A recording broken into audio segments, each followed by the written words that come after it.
interviewing to hire somebody, I do see if they're doing the things that I'm speaking about. Are they listening?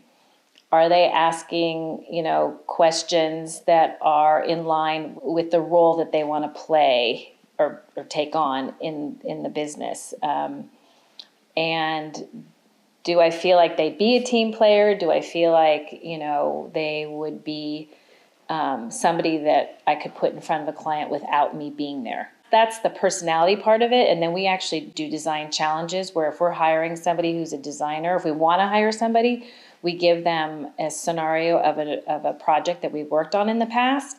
And then we say, okay, here, draw the floor plan, put the furniture and the fabrics together, and then present to us.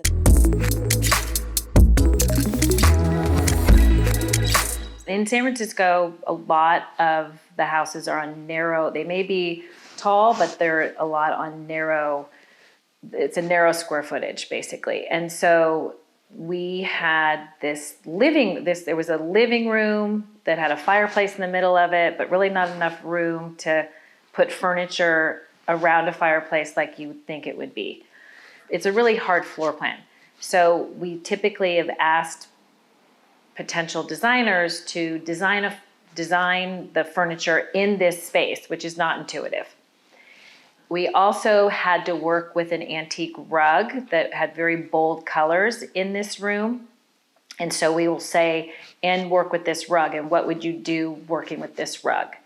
So then what they needed to do is do the furniture layout, then pick the fabrics that had to go with the rug, and where in this long space would you put the rug, and then what would you add to it to complement it. And some people would go in a more traditional way, and some people would go in a more modern way, and mostly in between. What I'd like to see is, are their colors jiving?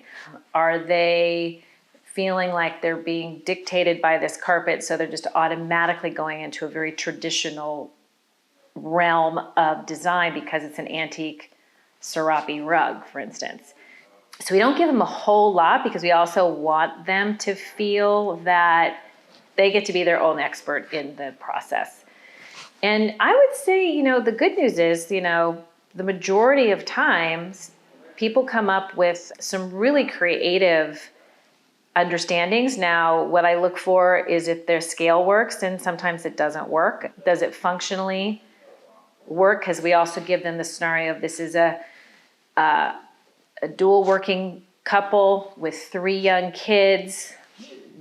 We also tell them that there's a piano, an upright piano in there. So this is a room that's very multi-purpose. So how would you use that? So if they were to say, give me an aesthetic that's just very precious and doesn't allow for the family to be in there watching TV or playing the piano and sitting in front of the fire, and then also maybe entertaining when they do have adult time, then it's again, did they listen to the programming of the exercise?